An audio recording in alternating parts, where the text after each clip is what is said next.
হযরত আব্দুর রহমান রাদিয়াল্লাহু তাআলা আনহু তিনি বাড়িতে ফিরলেন, বাড়িতে ঢুকবেন, ঢুকে তিনি দেখেন তার স্ত্রীর পাশে একজন যুবক বিবির পাশে দাঁড়ায় রয়েছে। চিনেন না বাবা, চিনে না সন্তানকে, সন্তান চিনে না বাবাকে, এইদিকে কেউ তো কাউকে চিনে না। হযরত রবিয়া তিনি আওয়াজ দিয়া বলতেছেন, কে গো? আপনি এইভাবে ঢুকেন না, অপরিচিত জায়গায় অন্যের বাড়িতে অনুমতি ছাড়া ঢোকা যায় না। কে আপনি? একটু দাঁড়ান। কিন্তু হযরত আব্দুর রহমান তিনি তো দাঁড়াইতে রাজি না। দাঁড়াবেন কেন? তিনি তো তার বাড়িতে ঢুকতেছেন, কেন তিনি দাঁড়াবেন? কেন তিনি অপেক্ষা করবেন? রবিয়া তো জানেন না এই যাকে তিনি বাধা দিতেছেন ইনি তার বাবাও চিনে না। যেই যুবক তার বাধা দেয় এই যুবক তার সন্তান। বাবা চিনে না ছেলেকে, ছেলে চিনে না বাবাকে। এইভাবেই একজন আরেকজনকে বাধা দেয়। কিন্তু আব্দুর রহমান তিনি ভিতরে ঢুকতেছেন, মা তো চিনে ফেলেছে এই বৃদ্ধ মানুষটাকে, মা তো তিনি চিনে ফেলেছেন, কিন্তু মা কোনো কথা কয় না, কোনো কথা বলেন না। মা শুধু এতটুকু বলছে, বাবা রবিয়া, ইনি বৃদ্ধ মানুষ ঢুকেই যখন পড়েছে, আর বাধা দিও না বাবা, তোমার ক্লাসের টাইম হয়ে গেছে, ছাত্ররা তোমার জন্য অপেক্ষায়, তুমি চলে যাও, যা ক্লাসে তুমি শরীক হয়ে যাও। বুড়া মানুষ ঢুকে পড়ছে যখন, বাধা দিও না। এই কথা বলতেই রবিয়া মা ভক্ত সন্তান, মার কথা মানতে আর দেরি নাই, সাথে সাথে মাথাটা নিচের দিকে দিয়া আর কোন রকম বাধা না দিয়ে তিনি মাদ্রাসায় চলতে লাগলেন। কিন্তু মাথার ভিতরে বড় টেনশন, বহুত বড় টেনশন। এই বৃদ্ধ মানুষটা কে গো? কেন আমার মা আমাকে সাপোর্ট দিলেন না? জীবনে কোনোদিন মাকে বেগানা পুরুষের সামনে দেখি নাই, আমার মা তো কোনোদিন পর্দা ভাঙেন না, আজ কেন ওই বৃদ্ধ মানুষটাকে মা বাধা দিলেন না? হায় হায়, ঘটনা কি আমি তো কিছুই বুঝি না। মাথার ভিতরে টেনশন, এই টেনশন নিয়ে তিনি মদিনার মাদ্রাসায় তিনি ক্লাসে শরীক হলেন। এইদিকে হযরত আব্দুর রহমান বিবির কাছে এসে ডাক দেয়া, কই বিবি, এই যুবককে কি তার পরিচয়? ও বিবি, কি তার পরিচয়? কোনদিন তো তোমাকেও আমি বেগানা পুরুষের সামনে দেখি নাই, তাহলে কি আমি চলে যাওয়ার পর তুমি পর্দা লঙ্ঘন করো? কে গো বিবি এই যুবক, একটু বলো কে তোমার পাশে দাঁড়ানো? এই কথা বলতি সাথে সাথে বিবি বলতেছে, স্বামী গো, আমি তোমার প্রশ্নের জবাব পরে দেব, আগে আমার 3টা প্রশ্নের জবাব দাও।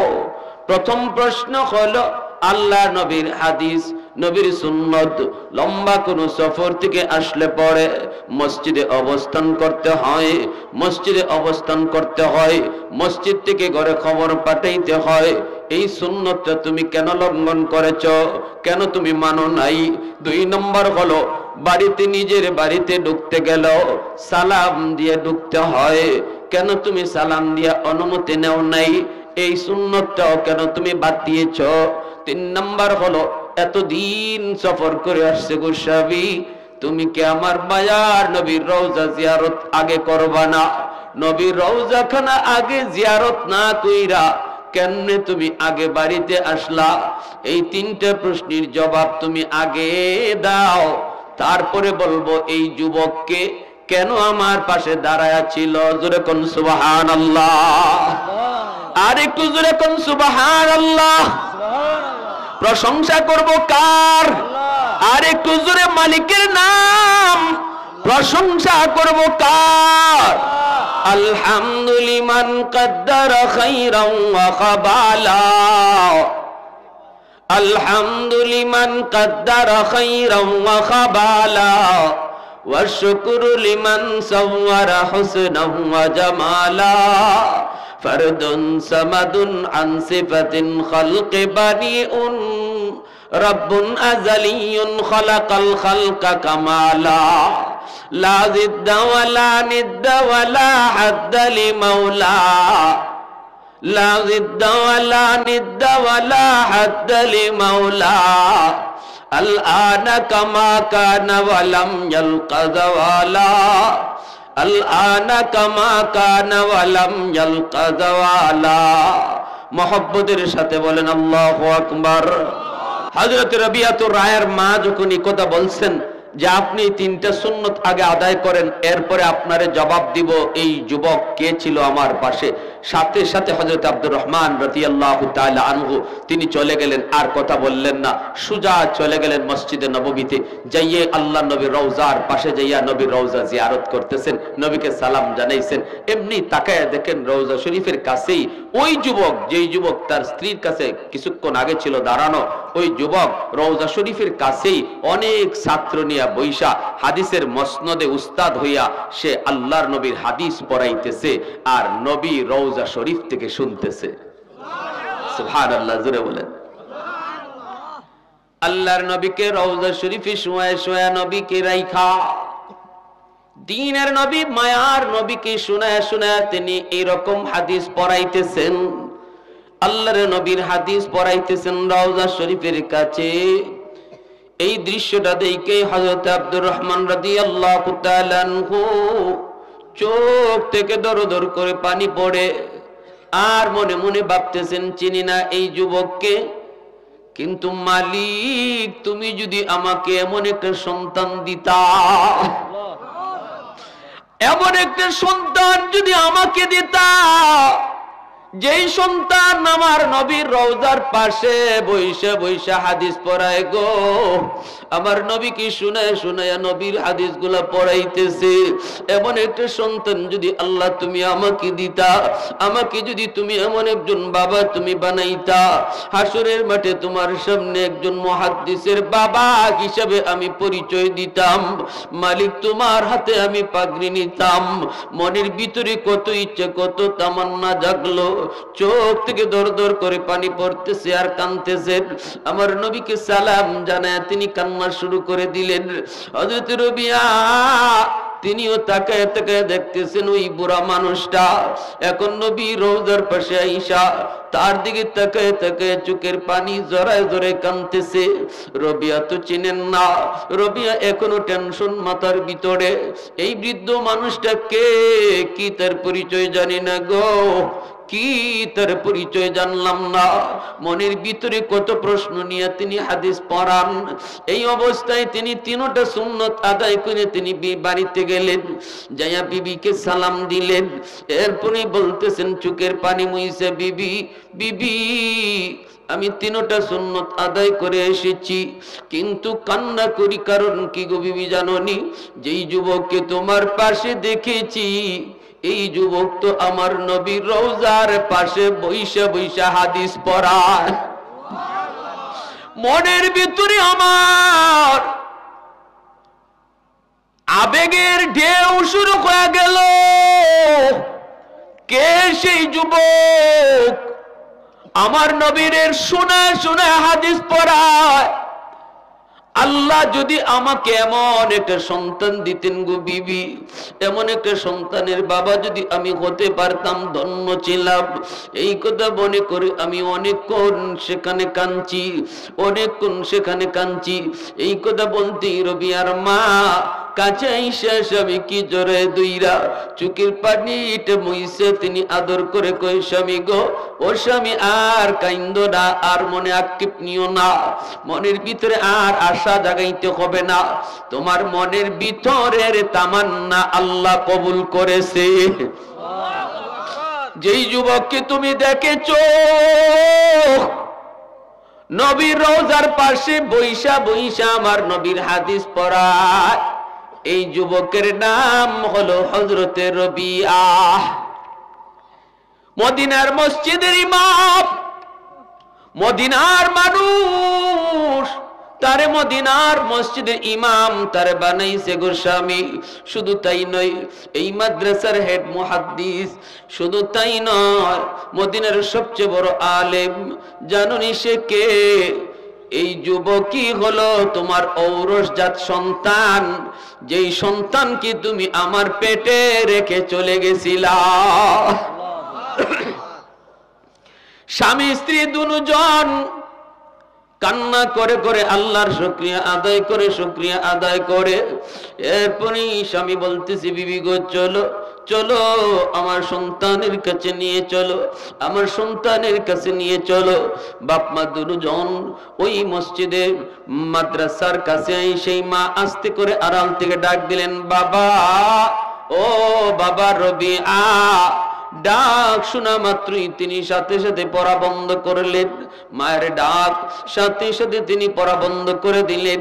যেই সন্তান মা ভক্ত হয়, বাবা ভক্ত হয়, এই সন্তানের জিন্দেগিতে বরকত আল্লাহ বাড়ায় দেয়।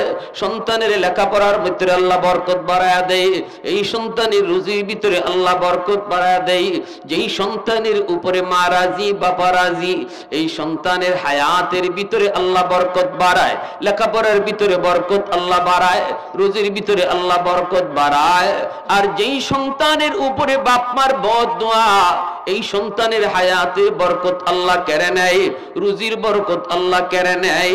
এরকম ভাবে আমার ভাইয়েরা বন্ধুরা, তার সন্তানকেও আল্লাহ পাক মানুষ হিসেবে কবুল করে না যদি বাপ মার দোয়া সাথে না থাকে। রে যুবক, লেখাপড়ায় উন্নতি চাও, মার দোয়া সাথে রাখো।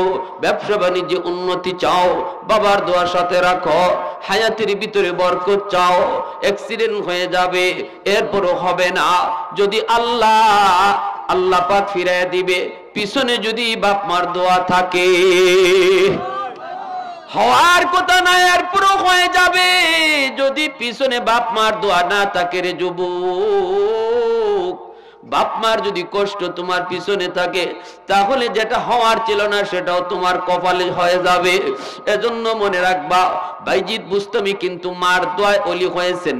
মা শুধু কইছিল, আল্লাহ, আমার ছোট্ট বাইজিদ মাথার পাশে গ্লাসে পানি নিয়ে দাঁড়ায় দাঁড়ায় সারা রাত অপেক্ষা করেছে, এত কষ্ট করেছে গো মালিক, বদলা দেওয়ার মতো আমার হাতে কিছুই নাই, শুধু আছে খালি দুইটা হাত।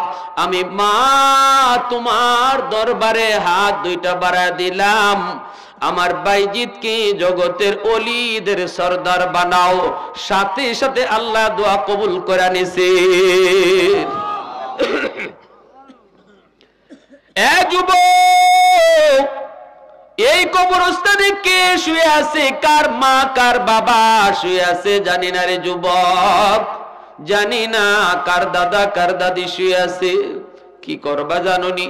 আল্লাহর নবী রহমতের নবী কই, মান যারা কবর আবাওয়াইহি ফি কুল্লি জুমাতিন গুফিরা লাহু কুতিবা বাররান।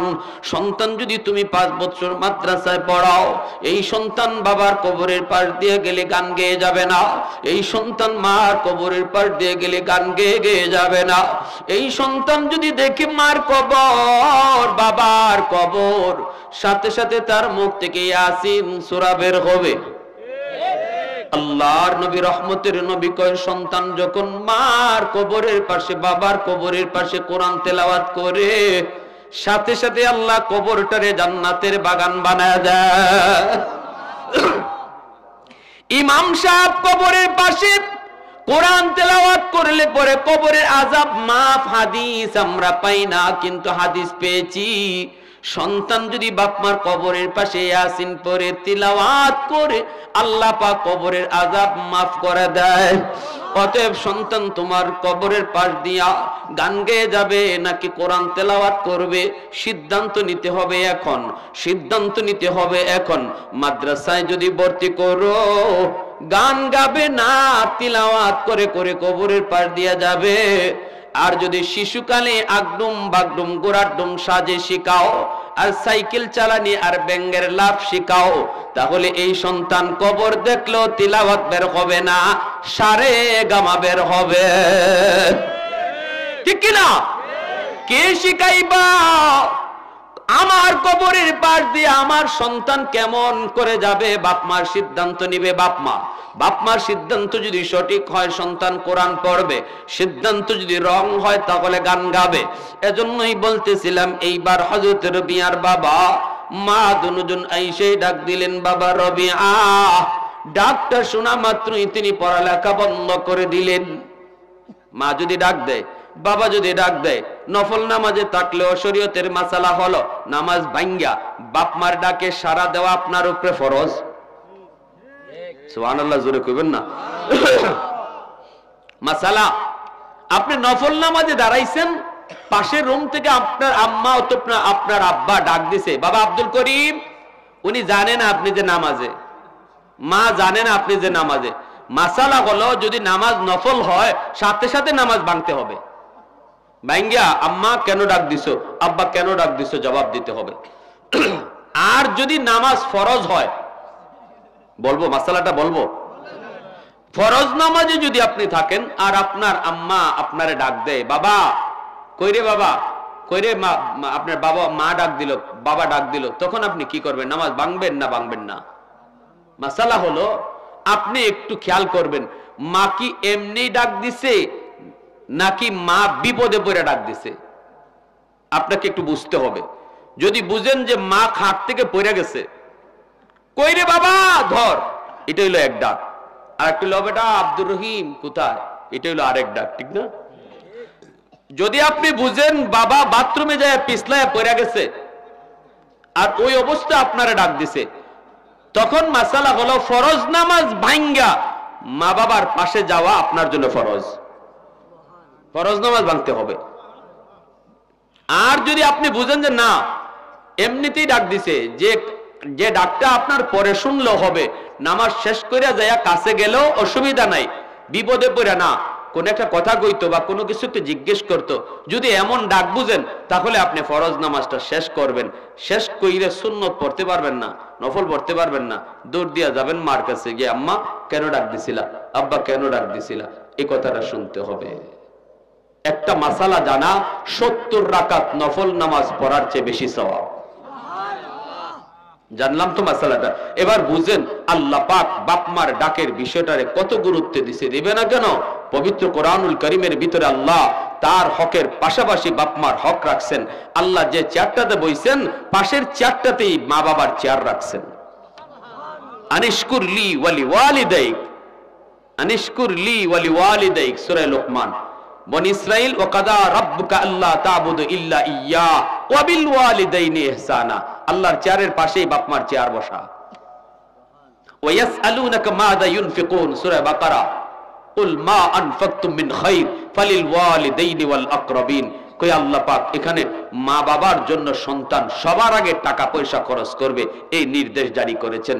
তোমার সম্পদের ভিতরে সবার আগে বাপ মার জন্য টাকা খরচ করতে হবে। বেতনের টাকা, ব্যবসার টাকা, সবার আগে দেখতে হবে আমার মার কি লাগবে, আমার বাবার কি লাগবে। সন্তানেরটা আগে না, স্ত্রীরটা আগে না, নিজেরটাও আগে না। শীতের কাপড় কিনবা, আল্লাহর নির্দেশ সবার আগে মা এবং বাবার শীতের কাপড় কিনতে হবে, এটা আল্লাহর নির্দেশ। সুবহানাল্লাহ, জোরে বলেন। সাথে সাথে হযরত রবিয়া তিনি পড়া বন্ধ করে মার কাছে গেলেন। যায় দেখেন আল্লাহু আকবার, ওই বৃদ্ধ মানুষটা এখনো মার কাছেই দাঁড়ানো। তিনি তো আর জানেন না এই বৃদ্ধ মানুষকে। হযরত রবিয়া এখনো টেনশনে পড়ে গেলেন, চিন্তায় পড়ে গেলেন। মাথাটা নিচের দিকে দিয়ে তিনি দাঁড়ানো। মাকে প্রশ্ন করেন না, মাকে কিছু তিনি জিজ্ঞেস করেন না, কারণ ভদ্র ছেলে। মা ভদ্রতা শিখাইছেন, আদব মা শিখাইছেন, কেমন করে কি জিজ্ঞেস করবেন মা তো বুঝেন, সব বুঝেন। দিনদারি মার ভিতরে 100 কেন তিনি বলবেন মা গো তুমি কেন পর্দা লঙ্ঘন করেছো? মা তো পর্দা ভালো বুঝেন। মাথাটা নিচের দিকে দিয়ে দাঁড়ানো। ওই অবস্থায় মা বলতেছে, বাবা রবিয়া তোমার মনের ভিতরে অনেক প্রশ্ন, এটা মা ভালো করে বুঝতে পেরেছি। কে বৃদ্ধ মানুষ, কেন মা তাকে আমার পাশে দাঁড় করাইলাম? জীবনে কোনোদিন মাকে তুমি পর্দার ব্যাঘাত দেখো নাই রে বাবা। কোনদিন তুমি পর্দার ব্যাঘাত মার কাছ থেকে পাও নাই। আজ মা কেন তোমাকে সাপোর্ট দিলাম না, কেন আমি এই বৃদ্ধ মানুষটাকে পাশে নিয়ে দাঁড়ায় রইলাম, এই প্রশ্ন তোমার মনের ভিতরে বাবা রবিয়া। এই বইলা মার চোখ থেকে দর দর করে পানি পড়ে। মায় কান্দে আর কই বাজান জীবন ভর শুধু জিজ্ঞেস করেছো মা গো আমার আব্বু কেমন, আব্বুর চেহারা কেমন, আব্বু লম্বা চৌড়া কেমন ছিল, কত প্রশ্নই না মারে তুমি করতা। আজ নিজের চোখে দেখে নাও মার পাশে যিনি দাঁড়ানো ইনি তোমার বাবা, যিনি 16 বছর আগে তিনি দাওয়াতের কাজে বের হয়েছিলেন। এইবার বাপ বেটা কুলাকুলি করে চোখের পানি জইরা বাবা কান্দে, ছেলেও কান্দে। এতদিন পর বাবা ছেলেকে দেখলো, ছেলে বাবাকে দেখলো। রবিআই কই আল্লাহ তোমার দরবারে শুকর, ভাবছিলাম বুঝি জীবনে আর বাবাকে দেখবো না, আব্বু ডাক বুঝি আমি আর জীবনে দিতে পারবো না। ও মালিক তোমার দরবারে আমার হাজারো শুকর। এই বইলে তিনি বাবাকে জড়ায় ধরলেন। বাবাও কান্দে, ছেলেও কান্দে। বাবাই কই মালিক তোমার দরবারে আমার হাজারো শুকর মালিক, তুমি যে আমাকে এমন একজন মুহাদ্দিসের আব্বা বানাইছো। ও মালিক তোমার দরবারে শুকরিয়া,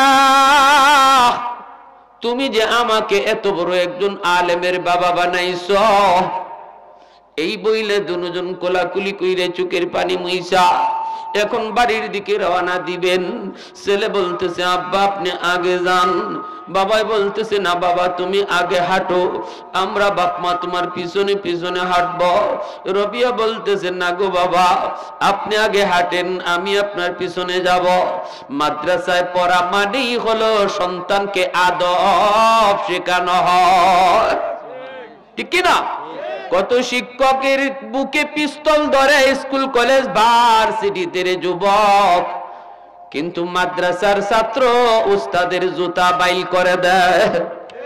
উস্তাদের কখন কি লাগবে, মুরব্বীদের কি কিভাবে সম্মান দেখাইতে হবে, বাপ মার সাথে কিভাবে কথা বলতে হবে, মাদ্রাসায় এটা আলাদা সাবজেক্ট, আলাদা ভাবে পড়ানো হয়।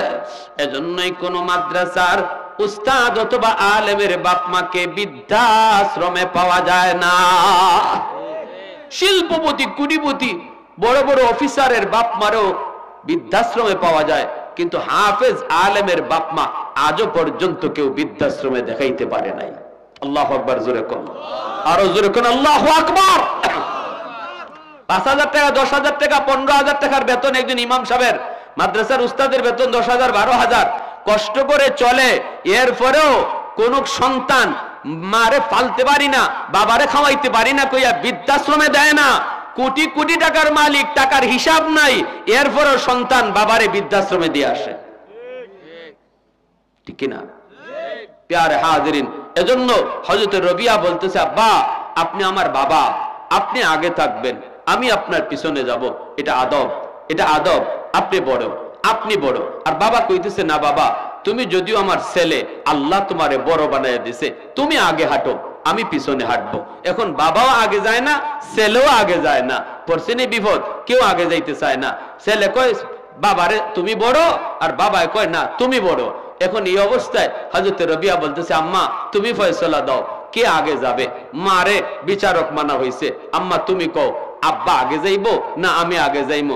মা যেটা সিদ্ধান্ত দিবে এটা ছেলেও মানবে আর বাবাও মানবে। দুজনের বিচারক মানছে কারে? জোরে বলেন, মারে মানছে। কারণ মা রায় দিবে। মহিলাদের বুদ্ধি শুদ্ধি আসেনি না নাই? হ্যাঁ, আমরা তো মনে করি আমাদের ঘরে যে একজন ম্যাডাম আনছি মাথার কিচ্ছু নাই, এজন্য কোনো কাজের পরামর্শ বিবির সাথে করতে রাজি না। শরীয়তে বলে না, এটা না, স্ত্রীর সাথে পরামর্শ করো ঘরের সমস্ত কাজে, আল্লাহ এই কাজের মধ্যে বরকত ঢেলে দিবে। স্ত্রীর সাথে পরামর্শ কইরো ছোট বড় সব কাজে, আল্লাহ এই কাজে বরকত বাড়াইয়া দিবে। আর স্ত্রীর মনটা বড় হবে, খুশি হবে, আমার স্বামী আমারে দাম দেয়, আমারে মূল্যায়ন করে, আমারে মর্যাদা দেয়, আমার আব্বা আমারে একটা অজাগার মধ্যে বিয়া দেয় নাই, এই ঘরে আমার কিছু দাম আছে, আমার কিছু মূল্য আছে। আর যদি ম্যাডাম রে শুধু ফাঁক ঘরে ফালায় রাখেন আর খাওয়ানোর সময় খাওয়ান দেওয়া, ঘুমানোর সময় বিছনা করে দেওয়া, এই যদি হয় ডিউটি, সে চোখের পানি জড়ায় কানবে, হায় রে আমার আম্মা কই বিয়া দিল, আমার আব্বা কোথায় বিয়া দিল, আমি ঘরে একটা কাজের বুয়ার মতো, আমার কোনো দাম নাই, কষ্ট পাবে। এক ফোঁটা চোখের পানি যদি মাটিতে পড়ে আল্লাহর আদালতের ফাইলে জমা হবে, কারণ সে দুর্বল, সে মজলুম, সে অসহায়। অসহায়ের চোখের পানির মামলা সরাসরি আল্লাহর আদালতে জমা হয়। এই মামলার রায় আল্লাহ নিজে দিবে না যতক্ষণ পর্যন্ত যারে কষ্ট দিছো সে মাপ না দিবে, ওই দিন কিন্তু স্বামীরে মাপ দিবে না। স্ত্রী যত মায়াই করেন দুনিয়াতে, মাপ দিবে না। মোহরের টাকা দিছেন না, মাপ দিবে না। চোখের পানি ফালাইছেন, মাপ দিবে না। এই মামলা বড় জটিল মামলা হবে। এজন্য যত আদরের স্ত্রী হোক, মোহরের টাকাটা মরার আগে আগে সব পরিশোধ করে যাইবেন। প্রতি মাসে হইলো 1000-2000 টাকা করে মোহরের টাকা দিয়ে যাইবেন। 1000 টাকাও যদি মোহরের টাকা বাদ থাকে, মনে রাখবেন এই মামলায় আপনার স্ত্রী আপনার আটকায় দিবে হাসরের মাঠে। বিন্দু পরিমাণও ছাড় দিবে না। যত অলংকারী কিনে দিছেন ঈদের দিনে, যত নতুন শাড়ি কিনে দিছেন, এগুলা 5 পয়সারও দাম নাই আপনি যদি তার মোহরের টাকা পরিপূর্ণ পরিশোধ না করেন। আর আমরা তো মাফ লইয়া লই মোহরের টাকা, মাপ দিয়া দাও, নাইলে বাসর করে ঢুকতে রাজি না। এই ধরনের মাপই হয় না, এটা মাফ হয় না। এটা কোন ধরনের মাপ বুঝেন না? পেশারি বিপদে না। এখন যদি আপনি কোন না মোহরের টাকা মাফ না দিলে আমি বাসর করে ঢুকি কেমনে, আমার তো এত টাকা দেওয়ার নাই, বেচারি তো বিপদে। কয় ঠিক আছে যাও, মাফ করে দিলাম। আপনি রাস্তার মধ্যে ডাকাইতে ধরছে, আপনার ডাকাইতে ধরে আপনার সব মাল নিয়ে গেছে। এখন ডাকাইতে একটু পরে আইসা কয়, এই মিয়া ছুরি ধরে কইতেছে, কয় আমি যে তোমার মাল নিলাম, এভাবে নেওয়াটা তো শরীয়তে জায়েজ না। তুমি হাসি মুখে কও আমারে যে মাল দিছো এটা সব খুশি মনে দিছো কিনা, নাইলে আবার আল্লাহর কাছে ধরা খাইমু। এখানে ছুরি ধরে কয় হাসি দাও, একটা হাসি দাও। কি ভাই, এখানে ছুরি ঠেকায় যদি কয় একটা হাসি দাও, একটা হাসি দাও, হাসি দিবেন না আপনি? এই হাসিটা কি হাসি? এটা কি হাসি? তো এই ধরনের মাফও আপনারে বাসর করে দিছে। এই মাপ নয়, এটা ধরবো, গলার চেপা দিয়া ধরবো হাসরের মাঠে, গলার চেপা দিয়া ধরবো। এজন্য এই কাজ করবেন না, মোহরের টাকা দিয়ে দিবে। আর দেওয়ার সাধ্য নাই আপনার 50,000, মোহর লেখাইছেন 10 লাখ। আপনি বেটাগিরি আল্লাহ সারাইব হাসরের মাঠে। মোহর যদ্দুর দেওয়ার সামর্থ্য আছে অদ্দুর দেন, ঠিক কিনা? যদ্দুর দেওয়ার সামর্থ্য আছে। মোহর বেটাগিরির নাম না, বাহাদুরির নাম না। এটা দেওয়ার বিষয়, এটা লেখানের বিষয় না। এই লেখার মধ্যে শেষ না, এটা আদায় করার বিষয়। এটা হক, স্ত্রীর হক। আজকে আমরা মহিলাদের হক আদায় না করার কারণে শরীয়তে যে হকগুলা দিছে, এই হকগুলা যদি মহিলাদেরকে আদায় করতাম, মহিলারা অধিকার আদায়ের আন্দোলন করতো না, সমান অধিকারের আন্দোলন করতো না। শরীয়ত যে অধিকারগুলা দিছে, যে হকগুলা দিছে মহিলাদেরকে, আজকে যদি মোহরের টাকা দিতাম, আজকে যদি ভাই বোনের যা পাওনা আছে এই টাকা পরিপূর্ণ পরিশোধ করত, কোরআন যেভাবে ধার্য করা বোনকে কতটুকু অংশ দিতে হবে এতটুকু যদি সকল ভাইয়েরা দিত, তাহলে আর তার কের অভাব থাকে? আরো কয় কি জানবেন? কয় তুই নিয়ে যাইবে বাপের বাড়ির সম্পদ, নিয়ে যাইবে। যত মহিলা বাপের বাড়ির সম্পদ নিছে, নেওয়ার লগে লগে বাপের কবর ফাটতে গেছে। ওই কেমন ডর দেখায় বুঝেন? মেয়েরা তো এমনি বাবার প্রতি তাকে দুর্বল। আল্লাহ এটা কি কয়? আব্বার সম্পদ নিলে আব্বার কবর ফাটতে দিব, ভাই আমার সম্পদ লাগতো না, ভাই তুমি খাও। আবার কয় কি জানো, কই তুই টাকা সম্পদ নিয়ে যাইবি, তুই এই সম্পদ নিয়ে গেলে পরে বেড়াইতে আইবি না, বেড়াইতে আইবি না। তো কয় তো বেড়াইতে আইমু না নি, বাবার নাই তো কি হয়েছে, ভাই আছে না, বাইরের বাড়িতে বেড়াইতে আইমু না আমার। কারণ মহিলারা বাইরের বাড়িতে বাবার বাড়িতে বেড়াইবার আসার সময় বুঝেন তো কি আনন্দ আর ফুর্তি থাকে। স্বামী যত আলিশান বাড়িতে রাখুক, ওই বাপের বাঙ্গা বাড়িতে যাওয়ার জন্য মহিলা পাগল। কথা কন না কেন? হ্যাঁ, ওই দিন তার ঈদের আনন্দ, বাবার বাড়িতে যাবে। তো এখন আসবে, যখন কইছে তুই বেড়াইতে আসবি না, কহে বেড়াইতে আসবো না। কইতে বেড়াইতে আসলে তুই সম্পদ নিবি কেন? কই ঠিক আছে ভাই, আমার সম্পদ নিতে হবে না, তাও ভাই আমার আসতে হবে, আমার মন জুড়াই মানে কান্না করবে, আমার আসতে সম্পদ নিতে হবে না। আচ্ছা বলেন, এই যে এই কথাটা কইলো, বেড়ানিত গেলে কি আগে জমি রাখতে হয়? আচ্ছা ভাই যে বোনের বাড়িতে বৎসরে 1-2 বার বেড়াইতে যায় না, বোনের বাড়িতে কয়েকের জমি রাখছে, কত কানি জমি রাখছে, কয় শতক জমি রাখছে? আমরা যে একজন আরেকজনের বাড়িতে বেড়াইতে যাই, বেড়াইবার যাওয়ার আগে কি ওখানে জমি রাখতে হয়? হ্যাঁ, তো এটা বাটপারি না? সব বাটপারি আল্লাহ ছাড়াইবো, আল্লাহ ধরবো, ধরার মতো আল্লাহ ধরবো। এই হকগুলা যদি আজকে মহিলাদেরকে শরীয়ত যথাযথভাবে আমরা আদায় করতাম যেভাবে শরীয়ত বলছে, তাহলে আজকে মহিলারা আন্দোলন করতো না। মহিলারা আন্দোলন করে শরীয়ত যা দিছে এইগুলাই আমরা দিতেছি না, ঠিক কিনা ভাই? জোরে কর। আমার ভাইরা বন্ধুরা, এখন মারে বিচারক মানা হয়েছে, মা রায় দিবে। মায়ের রায়টা শুনবার ইচ্ছা আছে সবার? মায়ের রায়টা। আমাদের দেশটা কে চালায়, পুরুষ না মহিলা? বুদ্ধি আসেনি না নাই? ও মা গো, বুদ্ধি আসেনি না নাই? হ্যাঁ, তাইলে বুদ্ধি নাই যারা কয় যে কি জিগাইব হুজুর, ঘরের ম্যাডাম রে কিছুই নাই, নেরার টাল, কি পরামর্শ দিব? দেশ চালায় কেডা? আম গেলাম হজে, হজে গেছি পরে আমাকে আমারে সৌদির এক মতো আরবিতে জিগাইতেছে, কয় বাড়ি কোথায়? আমি বললাম বাংলাদেশ। সে তখন আরবিতে আমারে বলতেছে কি জানেন? তোগো বাংলাদেশে পুরুষ মানুষ আছে? তোগো বাংলাদেশে বেটা মানুষ আছে? এই প্রশ্নটা বেকায়দার প্রশ্ন না? তা আমি এই সময় জবাব দিলাম, আমিও তেরা জবাব দিলাম, হে যেমন তেরা আমিও তেরা জবাব দিলাম। আমি আমার কি বেটি মনে হয়? না, এজন্য কই নাই, কইছি যে বেটি একজন উঠে আরেকজন নামে, মহিলাই এক মহিলা উঠে আরেক মহিলার নামে, পুরুষ কোথায়? পুরুষরা কোথায়? এজন্য বললাম যে তোমাদের বাংলাদেশে পুরুষ আসেনি। আমি এজন্য বলি না, এটা কোনো বদনাম করতেছি না, করতেছি তাদের বুদ্ধি আছে, বুদ্ধি থাকার কারণে আমরা সব নিছে। হ্যাঁ, মা তখন জবাব দিতেছে, বাবা আমাকে যদি বিচারক মানো তাহলে আমার রায় হলো তুমি আগে যাবা, আমরা বাপ মা তোমার পিছনে পিছনে যাও। এইবার হযরতে রবিয়া বলতেছে, মা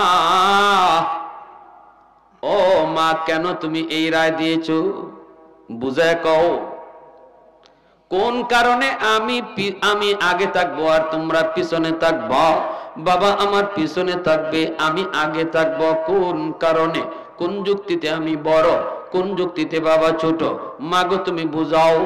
এইবার মা বুঝাইতেছে, ব্যাখ্যা দিতেছে। আল্লাহু আকবার, জোরে কোন।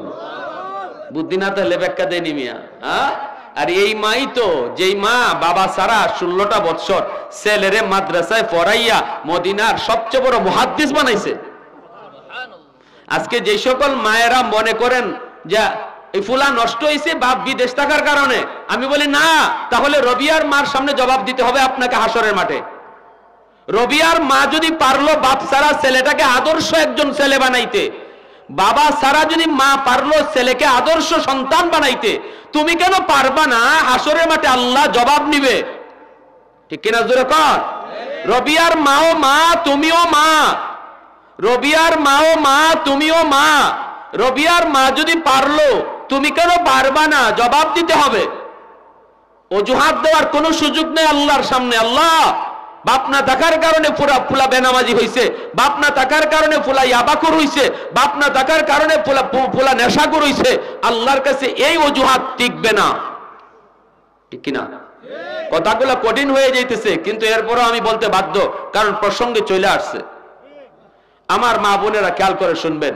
রবিয়ার মা তখন বলতেছে, বাবা কারণ হলো দুনিয়ার জগতেও আল্লাহ তোমাকে বড় বানাইছে, আর হাদিসের আলোকে পরকালের ময়দানেও আল্লাহ তোমাকে এলেমের কারণে বড় বানায় রাখবে।